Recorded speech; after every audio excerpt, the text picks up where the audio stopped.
Hey, what's going on, you guys? It's me again. If you are new here, thank you so much for stopping by to my channel. It really means a lot that you came, and I do hope that you stick around for the new content that is to come. I do videos talking about news of Nintendo and animation. I do skits, and every now and then I stream video games. And if you want to stick around to see more of that, please hit that subscribe button and that bell icon so you get notifications from me when I post. And as always, if you are a returning subscriber, welcome back, and thank you so much for sticking around. So fairly recently, we've gotten news about this new Datamine leak happening in Super Smash Bros. Ultimate.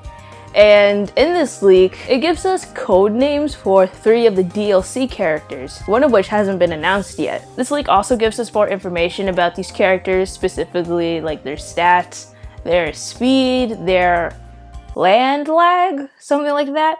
Pretty much information that can help us like predict, if these DLC characters are gonna be like fast characters, like a heavy character, and so on and so on. And since this is found within the data of the game, it's pretty much confirmed real. Like, it's the same thing happened a few months back with the other Datamine leak, but this one is obviously giving us clues as what the next possible DLC character could be. It also helps us figure out how the other 2 characters are going to be when playing them in the game. Now, like I said, these are code names. They're not the actual names of the DLC fighters. Someone on Twitter actually posted a screenshot of their code names in the data. I'll leave a link to that tweet in the description below. But pretty much there's Taku, Jack, and Brave. Now, people are theorizing that Jack could be the code name for Joker, because Jack could be referring to Jack Frost, who is the mascot for Atlas.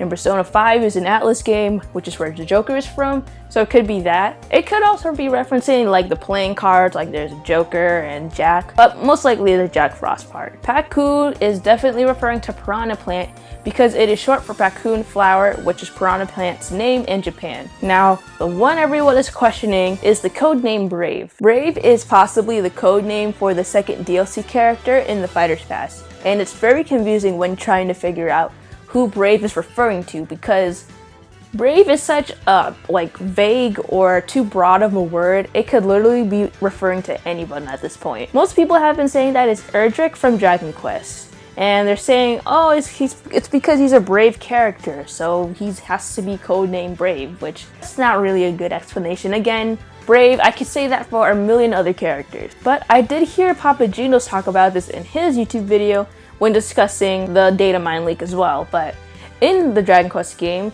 the class for the hero characters is called Yusha, which means brave. So it could be referring to that. That might be a little too specific, but still, when you think about it, it does tie back to the whole brave part.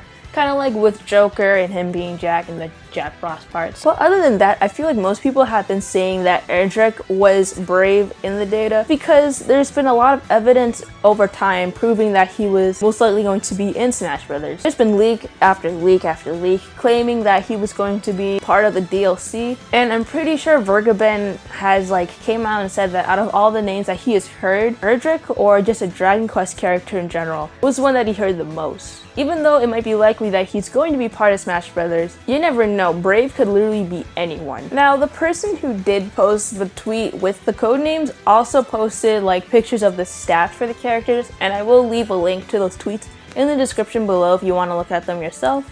But when looking at these stats, I was thinking this Brave character was going to be fairly small, kind of like a smaller character. And when I looked at pictures of Erdrick, I was thinking that he looked a bit too tall, or just looked like he wouldn't really match these stats. But they could always use the original younger version of Erdrick if they were to put him in Smash. Also, I just want to point out that apparently Piranha Plant is going to be a heavy character, which is very confusing to me. I know this isn't really, it's kind of sort of off topic, but I think it's kind of weird that Piranha Plant is going to be a heavy character. He seems, I don't know about you, but when I watched the Direct back in November, he looked kind of small to me. I don't know, I just wanted to throw that out there. In conclusion, I truly don't know what's going on. I don't know who this Brave character is. Yes, I will admit that Erdrick is looking more and more likely as our Square rep, and to be honest, I'm not too hyped for Erdrick. I mean, I heard Dragon Quest was popular in Japan, but I never really played it when I was younger, and I feel like it's weird they'd pick Erdrick over Gino or Sora. But I understand if, like, I guess Square wanted to try to push this game into the States and kind of get it popular over here. And I guess his moveset could be interesting. I mean, Sakurai is capable of making any character have an interesting moveset. Like, they have a potted plant who's going to be heavy for some reason. I truly don't know or have an idea as to who this Brave character would be. Honestly, I don't really think it's Erdrick. Something's telling me that it's not him, but like a lot of people are seeing that he's possibly a DLC character, so they're gonna say it's him. But like I don't think it's him. But I also don't know who else it could be. So I'm gonna just try and theorize and like see what can happen. But I want to hear who you think it might be in the comments down below if you have an idea as well. But anyways, I hope you guys really did enjoy this video. This leak is very interesting, and a lot of people have been talking about it. And there's a lot of news going on with like Smash Brothers or just Nintendo in general. So I'm going to try to do a new video soon. I'm trying to see if I can do like 2 videos a week as my schedule. I'm still trying to work it out. This is probably not the best time to be doing it because I'm kind of working on like college applications and art portfolios and stuff, but I will try to at least do 2 videos a week, at least. If not, then I'm a loser and I suck, and I'll admit that on camera. What was I even talking about? No, honestly, if you made it to the end of this video, thank you so much. I really do appreciate it. New videos are coming out soon, and until then, I'll see you guys in the next one. Peace.